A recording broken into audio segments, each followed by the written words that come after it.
오늘 말씀의 제목은 죄의 심각성과 구원의 필요성이라고 하는 제목으로 함께 은혜를 나누고자 합니다.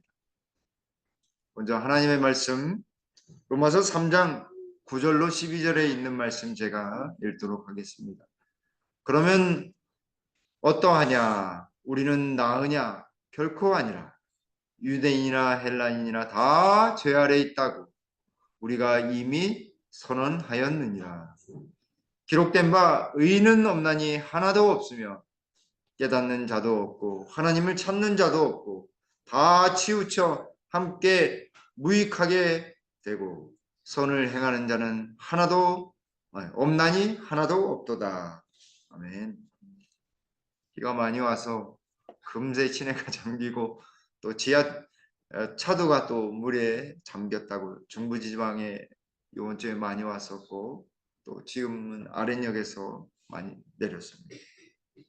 몇 해 전에 고등학교 다니기 전 중학교 2, 3학년이 차에 들어가서 남의 차를 그냥 키가 꽂혀 있으니까 그냥 몰고서 막 운전을 하다가 아이들이 운전을 하는 것을 경찰관이 보고서 추격전이 있었습니다. 뉴스에 나오던 때였는데 촉법 소년이라고 들어보셨어요? 15살 이하는 이 죄를 지어도 죄를 징역형이나 아니면 벌금형을 받지 않는 것입니다. 다른 소년법에 의해서 이제 받게 되는데 그걸 악용하는 일이 있어서 아마 이 촉법 소년의 나이가 낮춰지지 않을까 하는 세상인데 네, 그런 상황입니다. 그래서 왜 그런가? 그래도 되는 세상일까? 그래서 보니까 이제 두려움이 없는 시대에 우리가 살고 있지 않은가 하는 생각을 해봅니다. 엊그제도 저희 안식일날 딱 세워놓고선 월요일날 여기 딱 아침 저기 오후에 전화가 한 통이 와 있어요. 그래서 전화를 해봤더니 제가 선생님 차를 박았다고. 그 교회 차였어요. 교회 차. 제 전화번호가 있으니까 거기에 이제 블랙박스가 있으니까 이제 없었다고 한다면 아마 그냥 갔을 수도 있을 텐데 블랙박스가 켜 있는 거 보고서 연락이 왔더라고요. 그래서 이거 어떻게 하겠느냐. 30만 원 드릴 테니까 그냥 이렇게 하시라고. 제 차라고 한다면 그렇게도 할 수 있을 텐데 교회 차기이니까 혹여 30만 원이 넘을 수도 있잖아요. 그래서 제가 이게 교회 차이기 때문에 제가 마음대로 결정할 수 없어서 사고 수리를 해야 되겠습니다. 이렇게 말씀을 드렸어요. 그랬더니 딱 사고 접수하셔가지고 이렇게 문자가 와서 이제 월요일 날은 못 맡기고 화요일 날 맡겨서 이제 그 다음 날 받았는데 사고 많은 세상인 것 같아요. 여기 여기 세워놨는데도 이제 받고 가는 거 보니까 정말 사고가 많은 세상에 비도 많이 오고 하니까 항상 조심하시고 지난 안식일에도 우리 지하 계단 그 식당 앞에 물이 많이 고여 있어서 미끄러지실까 봐 우리 어르신들 미끄러질까 봐 제가 박스도 또 깔아놓고 갔는데 하여튼 물기가 있으니까 식당 내려가실 때 항상 조심하시고 옆에 있는 손잡이 잘 붙잡으셔서 어, 사고 당하지 않도록 조심하셨으면 좋겠습니다. 어른들은 그것이 안 된다라고 하는 걸 잘 알고 있는데 호기심이라고 하는 것이 마음속에 들어오고 한번 해봤으면 하는. 근데 이 운전에서 사고가 나면 책임을 져야 되잖아요.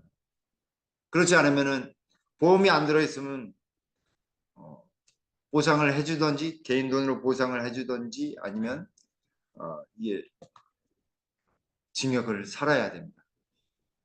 물론 이제 큰 사고를 내 가지고 인명 사고를 내면 무조건 그걸 치러야 되지만 사고의 경중을 따져서 치러야 되지만 정말 이런 사고를 봤을 때 얼마나 두려움이 없는 세상에 우리가 살고 있는지 모릅니다. 가끔씩 우리 교회 앞에 가면 교회 앞에 아침마다 이렇게 둘러보기 위해서 나와 보면 우리 대학생은 아닌데 이게 교복 입은 고등학생들이 키 큰 남학생들이 여기 앞에서 담배를 피려고 그래요. 그러면 절로 가서 피라고 막 화내면서 하면은 또 교회한테 피해가 갈 수 있기 때문에 정중하게 미안한데 여기 교회 앞이니까 다른 데 가서 좀 피워줄래요? 이렇게 부탁을 해야지 오히려 안전하게 알겠다고. 여기는 그나마 학생들이 순해가지고 순수해서 그렇지 알겠다고 죄송합니다 하고서 이렇게 가는 게 몇 차례 있었습니다.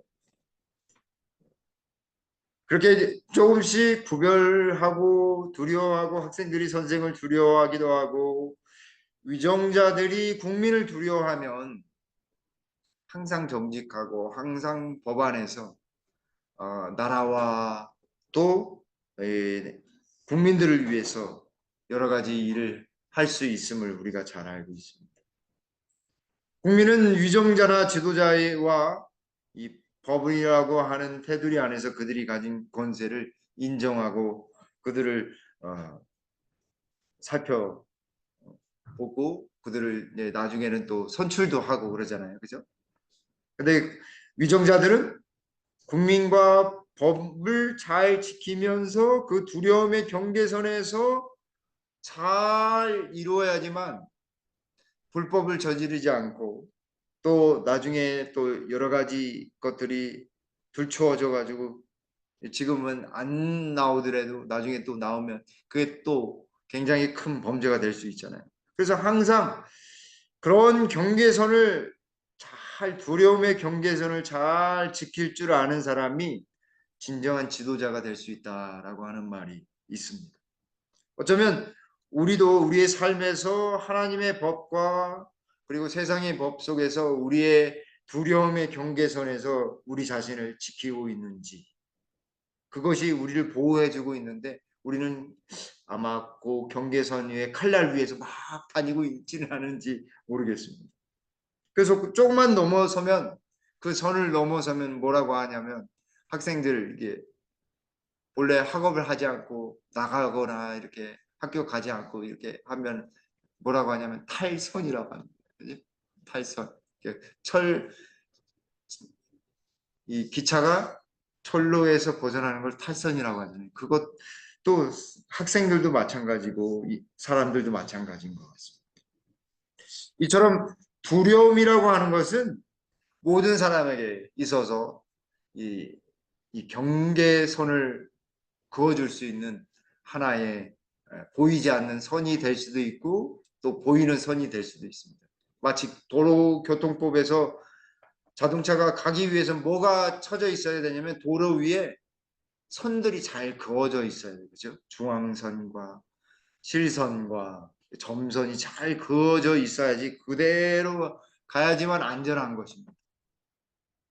인생에 있어서도 마찬가지고 이 영적으로도 경계선이 있습니다. 두려움의 경계선. 마치 아빠가 있음으로 해서 가정에서의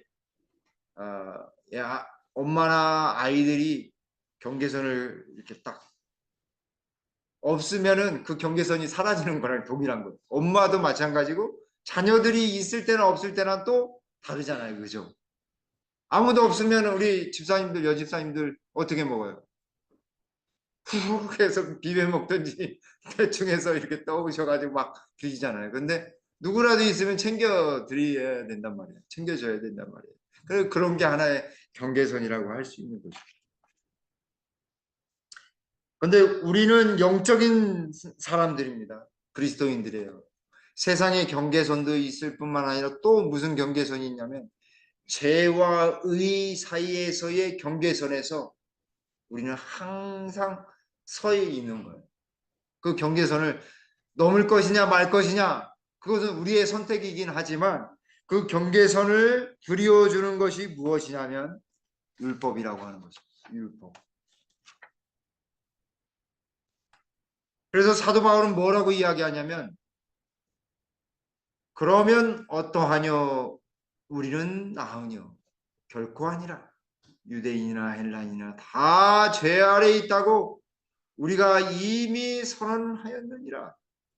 기록한 바 의인은 없나니 하나도 없으며. 이게 무슨 이야기하는 거냐면 1장 전반부에서 의인은 오직 믿음으로 말미암아 살리라 라고 하는 대전제가 있었어요. 그렇죠? 복음에는 하나님의 의의가 나타나서 의인은 믿음으로 말미암아 살리라 하는 대선언이 있은 다음에 헬라인들은 죄인들이다. 그리고 헬라인뿐만 아니라 유대인들도 죄인이다라고 여태껏 이야기하고 난 다음에 그런데 우리 예수님 믿는 사람들은 어떠냐? 이렇게 물어보는 거예요. 어때요, 여러분? 아, 네.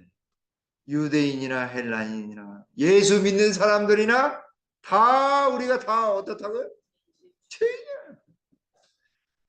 10절에 기록한 바 여기 그래서 전도서 7장 20절을 인용하고 있는데 의인은 없나니 하나도 없으며 라고 하는 것입니다.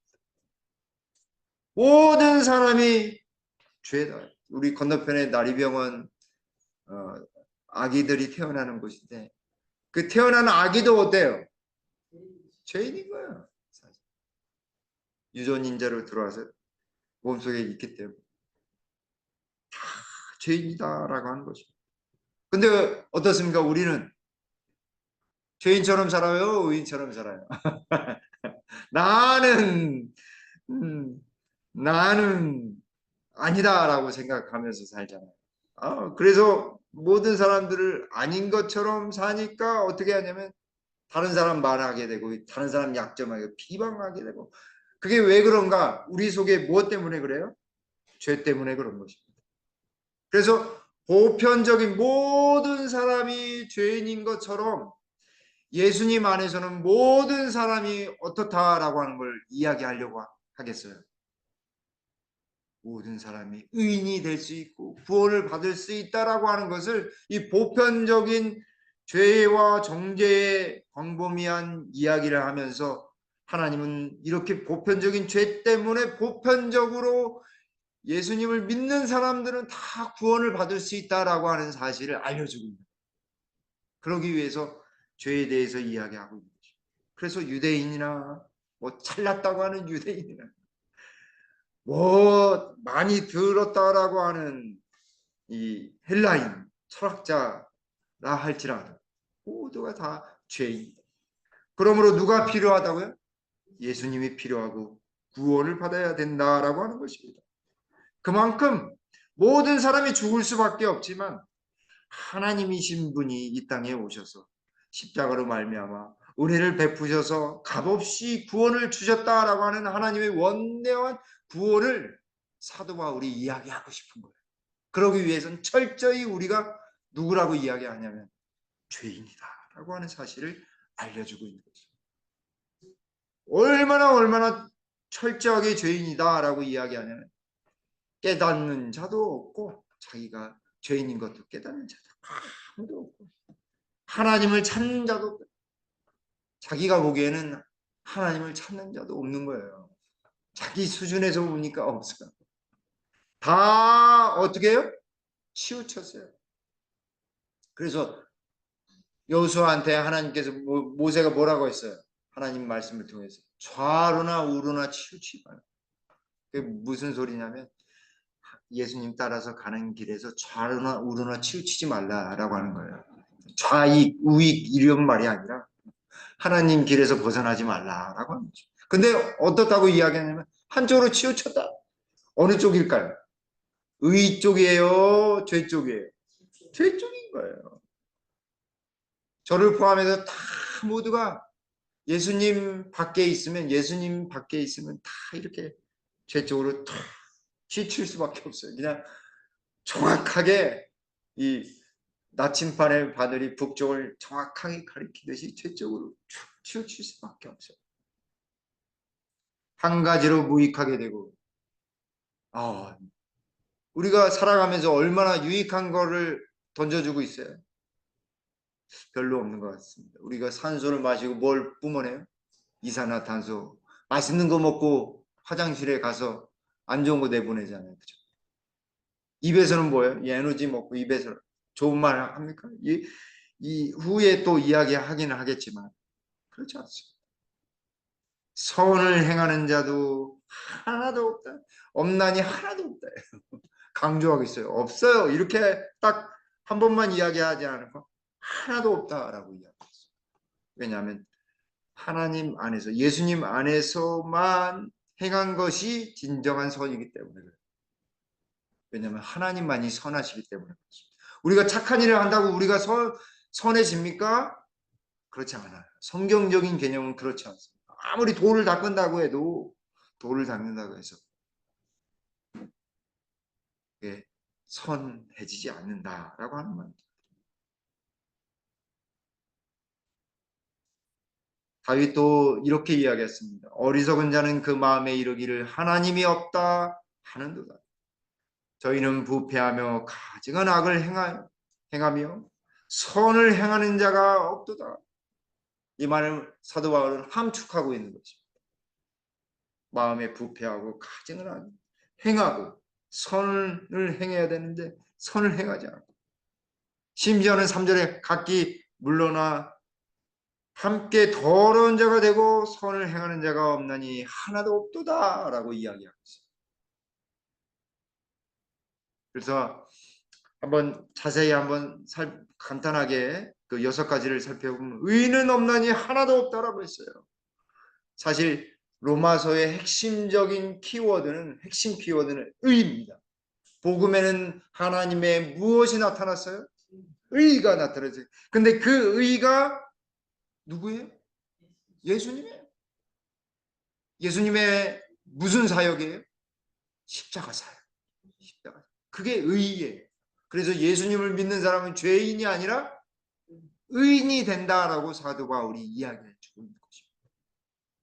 그건 누구의 옷이 이 의의 옷은 누구의 옷이에요? 예수님의 옷이에요. 예수님은 지금 하늘 지성소에서 뭘 하고 계세요? 중보하고 계시잖아요. 대제사장으로서 왕이시면서 대제사장. 그래서 의의 옷은 이걸 누구 옷이냐면 예수님의 옷이거든요. 왕의 옷이에요. 대제사장의 옷이에요. 그래서 우리가 나중에 예수님 오시면 1000년 동안 가서 뭘 한다라고 왕 노릇하면서 제사장 노릇한다라고 요한계시록에 말씀하잖아요. 바로 그 말씀인 것입니다. 그리고 의의 옷만이 하나님 앞에 온전히 설 수 있는 것이에요. 그래서 여기 의라는 뜻도 하나님 앞에서 바르게 된다라고 하는 의미가 있는 것입니다.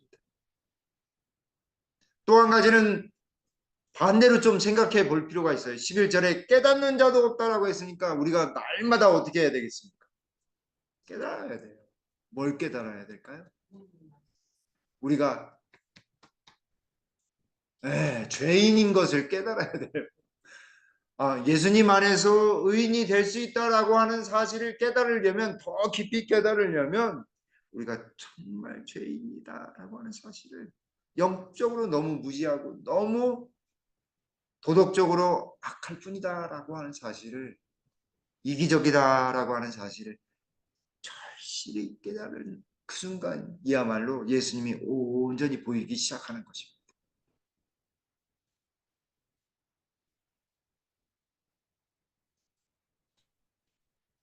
하나님을 찾는 자도 없다라고 했어요. 얼마나 이 세상이 요즘에는요, 이제는 기독교는 안 믿는데 천주교는 자유롭게 갈 수 있고 절도 자유롭게 가는데 교회는 자유롭게 가지 않는데 왜 그렇게 됐을까요?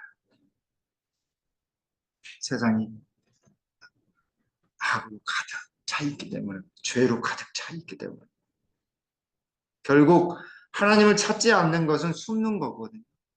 돌아서는 거예요. 마치 아담과 하와가 처음 죄를 범하고 숨었잖아요. 그 숨은 행위는 무슨 행위냐면 반역행위였거든요. 반역행위였어요. 얼굴을 보지 않잖아요. 숨어서 하나님 보면 어떻게 될까 봐요. 죽을까 봐요. 숨었잖아요. 근데 그 하나님은 아담과 하와에게 무화과 나무의 열매의 잎으로 옷을 만든 그들한테 무슨 옷을 해 입히셨어요? 가지고, 양의 가지고. 그때 누가 죽은 거예요? 양, 예수님이 돌아가신 거예요. 그때부터 희생이 전제되어 있던 거예요.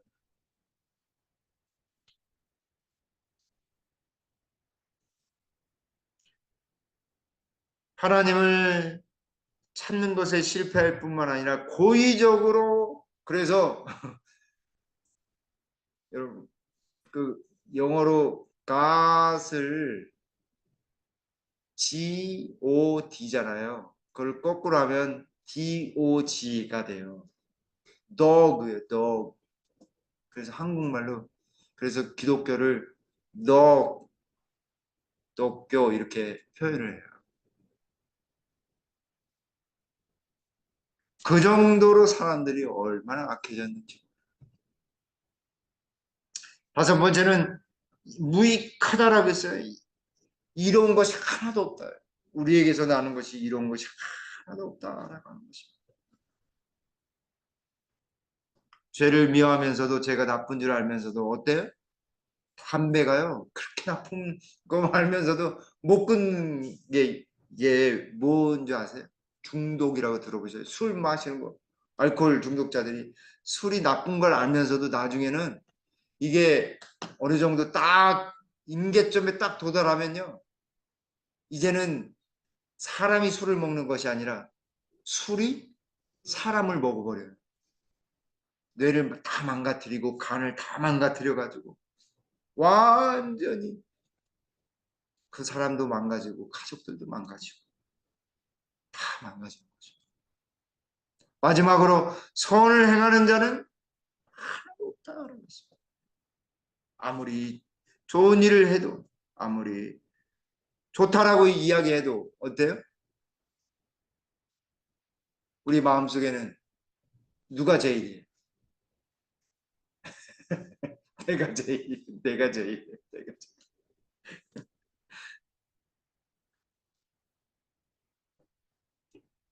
정도의 계단 39쪽에 진정한 회개와 개선이 없는 자복은 하나님께서 받지 않으신다. 우리의 생애에는 반드시 확실한 변화가 있어야 하며, 하나님께 꺼리끼는 것은 무엇이든지 반드시 버려야 한다. 이러한 일은 죄를 진정으로 슬퍼할 때 이루어진다. 네, 정말 하나님이 보시기에 꺼리끼시고 아니다라고 하는 죄를 다 어떻게 해야 되겠어요? 완전히 버려야 하는 것입니다. 그렇게 버리지 않는 한 하나님 앞에 우리가 온전히 설 수 없는 거예요. 사도 바울은 계속 이어나가면서 뭐라고 이야기하냐면, 시탄들의 저희 목구녕은 열린 무덤이요, 그 혀로는 속임을 베풀며 그 입술에는 독사의 독이 있고 그 입에는 저주와 악독이 가득하고. 이게 무엇과 연결이 되어 있어요? 입과 말하는 것과 연결이 되어 있습니다. 진짜 그렇습니다. 말로 사람을 묻을 수 있습니까? 없습니까? 있어요. 말로 사람을 묻어버릴 수 있어요. 우리의 말로 어떻게 할 수 있어요? 속일 수 있습니다. 입술로는 뭘 해? 독사의 독이 있다고 있어요. 정말 그런 것 같습니다. 물리면 어떻게? 독사 독 물리면 어떻게 돼요? 치명상을 입고 죽습니다. 삽시간에 독이 퍼져가지고 그 입에는 저주와 악독이 가득하도다. 어느 날 이 아주 가장 미국 역사상 가장 위대한 복음 전도자라고 하는 이 무디 목사님이 어느 한 교도소에 초청 강연을 좀 와달라고, 설교 좀 해달라고. 그래서 갔더니 강당도 없고 아무것도 없는 거예요. 근데 뭐 땅바닥에서 앉아서 이렇게 할 수는 없고, 땡볕에서 너무 더운 지역이니까. 그래서 그 복도 중간에 서가지고 저쪽 끝에서 이제 설교를 할 수밖에 없는 상황이 돼서 그래도 부탁을 했으니까 와서 설교를 했답니다. 기도 올려 시기로 했는데. 그래서 중간서부터 보니까 이게 재미있게 설교를 막 갈지게 재미있게 하니까 여러 죄수들이 이렇게 얼굴을 이렇게 살짝 눈을 돌려서 보면서 하는 거를 이제 볼 수 있었답니다. 그래서 이 설교를 다 끝마치고 한 시간 반 정도 끝마친 다음에 죄수들을 한 명씩 손을 그래도 악수하고 가야 되겠다. 그래서 악수하면서 뭐라고 이야기하는지 잘 들어보니까 하나같이 한 명도 빼놓지 않고 자기는 억울하대. 자기는 죄가 없는데 들어왔다고 이야기하고 잘못 억울한 누명을 써가지고 들어갔다고. 다른 사람이 억울하게 이 증언을 해가지고 들어왔다라고. 그리고 자기는 실수로 이렇게 호주머니에 이렇게 돈을 넣는 바람에 했을 뿐이지 실수였지 그게 범행인지 몰랐다라고 하면서 하나같이 자기는 억울하다 하는 거야. 근데 거기가 어디예요? 죄인들이 있는 수용소인데 수용소인데 하나같이 그런 소리를 하면서 억울하다고 이야기하는 거죠. 근데 마지막으로 가려고 하는데 저 끝에서 악수 안 한 저 끝에서 그냥 조용히 막 울고 있는 한 사람이 있었다. 왜 그런가? 왜 우십니까? 그렇게 우십니까? 그래서 그한테 왜 우냐고 그랬더니 자기는 너무 자기 자신이 후회스럽고 절망적이고 왜 그러는지 왜 이렇게 어리석었는지 되돌릴 수만 있으면 되돌리고 싶다. 자기 죄가 이렇게 너무 큰 죄인지 몰랐다고. 이렇게 20년 형을 받고 들어왔는데 너무너무 하나님께 너무너무 죄송하다. 자기를 그만큼 사랑해 주셨는데 자기의 어머니한테도 너무너무 죄송하다. 그렇게 열심으로 해서 나를 뒷바라지 했는데 고작 인생을 어머니를 못 보고 어머니의 죽음도 못 보고 감방 안에서 그렇게 공부하라고 했는데 그거 다 자기 뜻대로 하다가 결국에는 죄를 짓고 감옥에 들어가죠. 그러자 무디 선생님이 이렇게 대답했다고 합니다. 정말 고맙습니다. 정말 고맙습니다. 모두가 다 자기는 죄가 없다고 여기 있는 분들이 유독 당신은 죄가 있다고 죄인이라고 하니 당신에 대하여 내가 여기 소장한테 모범수를 추천하라고 할 때 내가 추천하겠다. 우리는 우리의 죄가 얼마만큼 크고 감당할 수 없고 얼마만큼 더러운지 얼마만큼 정말 무서운 것인지 모릅니다. 죄를 깨달으면 깨달을수록 우리의 절박함, 우리의 연약함, 죄를 깨달으면 깨달을수록 우리에게 의가 얼마나 절실히 필요한지 예수님이 정말 필요한지 알게 됩니다. 그래서 사도 바울이 우리는 다 죄인이다. 의인은 없나니 하나도 없다라고 이야기합니다.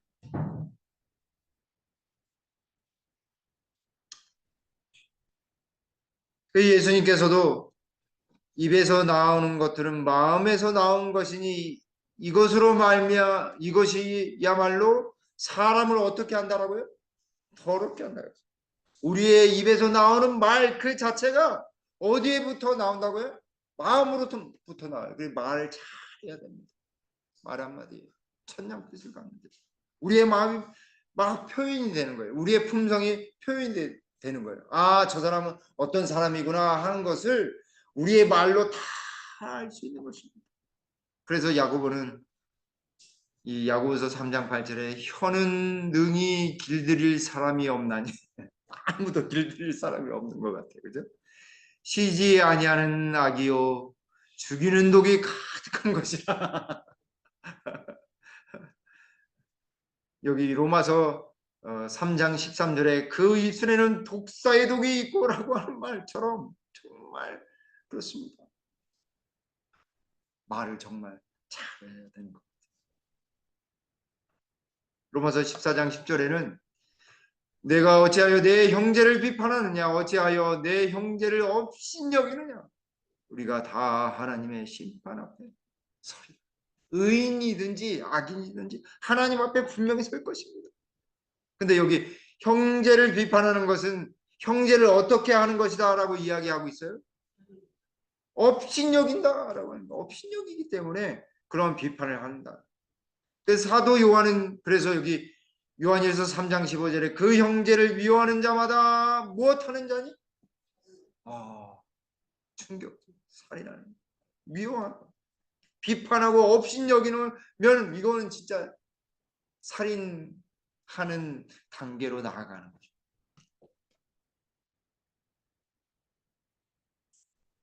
잠언 8장 13절에 여호와를 경외하는 것은 악을 무엇하는 것이라고요?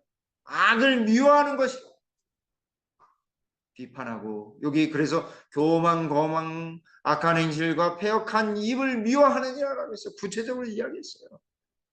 교만하거나 거만하거나 악한 행실을 패역한 입, 남을 험담하거나 뭐, 뭐 이렇게 없는 이야기하거나 그러면은 우리는 믿는 사람으로서 어떻게 해야 될까요? 누가 그렇게 하더라도 우리는 그런 얘기 하지 말고 하나님 얘기하고 하늘 얘기하고 예수님 이야기하자. 그래서 욥기 17장 5절에 뭐라고 이야기하셨냐면 그런 것이 헛되이 그냥 막 흘러가는 것이 아니라요. 나중에 되면 자손들한테 쌓이게 되어 있습니다. 성경이 말하고 있어요. 보상을 얻으려고 친구를 비난하는 자는 그의 자손들의 눈이 멀게 된다. 단순히 이게 눈만 멀게 되겠어요? 그 저주가 임하게 돼 있는. 내가 쏜 저주는 누구한테 돌아간다고요? 나와 및 나의 자손들한테 저주가 돌아오게 돼 있어요. 그래서 선을 베풀면서 살고 하나님을 경외하는 사람으로서 아름다운 것들만 이야기해야 될 이유가 여기 있는 것입니다.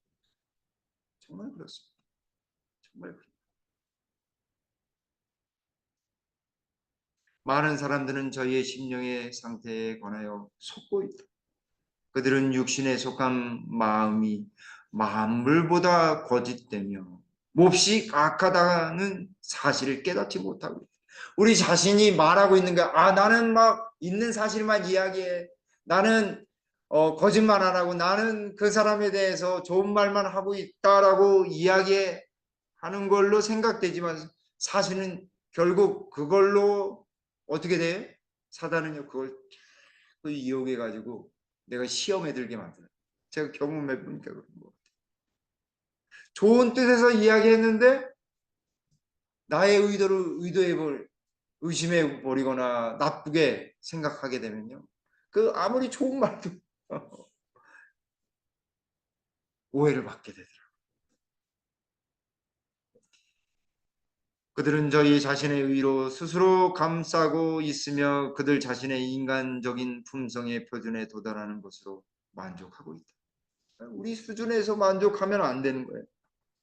그러나 그들이 거룩한 표준에 이르지 못하고 그들 자신의 힘으로 하나님의 요구들을 감당하지 못하게 될 때에 그들의 절망이 얼마나 철저한 것인가. 정말 우리가 우리 스스로 연약한 존재임을 알게 되면 될수록 우리의 부족한 것, 우리의 주장이나 우리의 생각이 정말 하나님 앞에서는 아무것도 아니다는 사실을 고백할 수밖에 없는 것입니다. 이제 말씀의 맨 마지막 부분. 사도 바울은 로마서 3장 15절로 17절에 그 말은 피 흘리는데 빠진지라. 파멸과 고생이 그 길에 있어 평강의 길을 알지 못하여. 앞에 무엇이 있었어요? 아까 이 입의 잘못과 함께 앞에서 우리의 죄됨을 이야기한 다음에 결국 우리의 발이 뭘 흘려요? 우리의 발걸음이 인생에 가는 길이. 그래서 여기 쉬운 성경에는 이 15절을 그들은 사람을 죽이려고 바쁘게 움직입니다. 사실 이걸 누가 하고 있는 거예요? 사단이 하고 있는데 그 일을 우리도 자칫 딱 기울어지면 어떻게 돼요? 그렇게 할 수 있는 거죠. 그들이 가는 곳마다 멸망과 비참함이 있다. 그들은 평화의 길을 알지 못한다. 그러니 이렇게 마음속에 평강이 없어요. 쉼이 없어요, 여러분. 누가 필요해요? 예수님이 필요한 것입니다. 성경의 말씀이 필요한 것. 우리는 죄인이에요. 그래서 사도 바울은 더 이야기하면서 여기 13절로 18절까지 뭘 열거하냐면 신체에 대해서 이야기하고 있어요. 그렇게 살면 우리의 몸도 어떻게 변한다고요? 아파진다. 아파지. 병이 생긴다 이 말이에요. 우리의 마음과 정서와 성욕과 식욕과 양심과 의지에도 영향력이 미쳐져서 어디로 기울이게 돼 있어요? 죄로 기울어집니다. 입맛도 어떻게 돼요? 세상의 입맛에 자꾸 북한에서 오신 분들이요. 한국에 음식 먹고서 깜짝 놀란대요. 뭐 때문에 깜짝 놀라시는지 아세요? 너무 달아가지고. 너무 달아가지고. 그래서 너무 다르니까 막 식당 가서 못 먹겠더래요. 3년 동안. 입맛이 적응될 때까지는 못 먹겠더래요. 거기는 설탕이 별로 없거든요.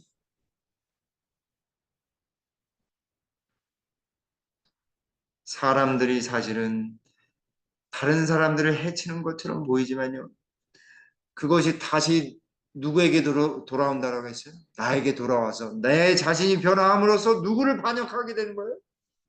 하나님과 점점 멀어지면서 나중에는 하나님을 반역하게 되는 길에 서게 되는 거예요. 성경은 우리가 전적으로 타락했다, 죄인이다라고 이야기합니다. 하지만 우리 예수님은 우리를 어떻게 해요? 너무 사랑하셔서 우리를 위해 십자가에 달려 돌아가심으로 예수님만 믿으면 우리가 어떻게 되도록 해놓으셨어요? 구원받도록 해놓으셨어요. 그래서 이 땅에서 후원이 시작되고 다시 시작될 수 있음을 예수님을 통해서 보여주신 거예요. 죽은 사람이 어떻게 부활할 것인지 예수님을 통해서 보여주셨고 살아있는 사람이 어떻게 될 것인지 하늘로 승천하신 거예요. 바울은 로마서 14장 8절에 우리가 살아도 주를 위하여 살고 죽어도 주를 위하여 죽나. 그러므로 사나 죽으나 우리가 주의 것이다. 살아도 누구를 위해 살아야 된다고요? 주를 위해. 하나님을 위해 살면 하나님이 길을 열어주시게 되어 있어요. 하나님을 위해 살면. 근데 다른 사람 막 괴롭히고 다른 사람에게 나쁜 말하고 다른 사람의 그 모든 것을 막 내 것으로 취하려고 하는 세상적인 생각 가지면 어떻게 될까요? 결국 다 잃어버리게 돼 있어요. 결국 다. 왜냐하면 그 화살이 도로 나에게 들어옵니다. 그래서 로마서 12장 1절에 그러므로 형제들아 내가 하나님의 모든 자비하심으로 너희를 권하노니 너희 몸을 하나님이 기뻐하시는 거룩한 산제사로 드리라. 이는 너희의 드릴 영적 예배니라. 말과 행동이 하나님이 기뻐하실 만한 것만을 하셔야 돼요. 그래야지 사람들이 감동해요. 사람들이 감동해요. 사람들이 감동. 아, 예수님 믿는 사람들이 제사실 예수제는 게 안식교인들이 저런 사람들이 아름다운 사람들이구나. 이렇게 여길 수 있도록 우리가 하나님께 영적 예배를 드려야 하는 것입니다. 18절에 저희 눈앞에 하나님을 두려움이 없느니라 함과 같습니다. 죄인이 의인과 결정적인 차이가 무엇인지 아십니까? 의인은 하나님을 두려워한다라고 하는 사실입니다. 그러나 악인은 전적으로 타락한 죄의 습성을 가진 인간들은 하나님을 두려워하지 않아요. 하나님은 어디나 계시잖아요. 그죠? 어디나 계신데 우리의 가정에도 계시고 차 속에도 계시고 어디에 계시는데 어떻게 하나님이 원하시는 그런 삶을 살지 않을 수가 있겠습니까? 마지막에도 마지막 재림 1844년 그때 당시뿐만 아니라 이제 마지막 늦은 비의 역사가 일어나고 그때 장면에 다시 한번 새 천사의 기별이 외쳐질 것입니다. 그가 큰 음성으로 가로되 하나님을 두려워하며 그에게 영광을 돌리라. 두려워하며 영광을 돌려야죠. 두려움이 없이 살아가면 안 됩니다. 가랴 뽑은 기별 1권 312쪽에 우리는 육신과 정신의 모든 부정에서 더러운 것에서 우리의 영혼을 정결케 해야 하며 하나님을 두려워하는 마음으로 거룩함을 완성해야 한다. 우리 마음이 어떻게 정결하게 될 수 있냐면요. 하나님을 두려워하는 마음으로 그런 마음을 가질 때 우리 마음이 정결하게 되는 것입니다. 여호와를 경외하는 것이 지혜의 근본이거늘. 지혜의 근본. 여호와를 경외하는 것은 악을 못하는 것이라고요? 미워하는 거예요. 악을 미워해야 돼요. 여호와를 경외하는 것이 지혜의 근본이요 거룩한 자를 아는 것이 명철이니라. 정말 명철해야 합니다. 정말 지혜 있는 사람이 되어야 합니다. 여러분 우리 속에 어떤 세상적인 두려움이 가득하신가요? 그때 예수님만 바라보게 되길 간절히 바랍니다. 예수님을 바라보게 되면 세상적인 두려움은 싹 없어지고 우리 속에는 온전히 하나님만을 두려워하는 참된 경외심이 가득 넘쳐나는 것입니다. 여기 정언복음 1권 526쪽에 아래에 있는 분홍색 글씨 공식적인 신앙은 두려워해야 한다. 그 안에 누가 없다고요? 구주가 없기 때문이다. 구주가 없어요. 하는 척 보여지는 척 가면을 쓰는 것만큼 위험한 것은 없습니다. 왜냐하면 금방 무너지는 모래 위에 품성의 집을 지은 것은 동일하기 때문에 그렇습니다.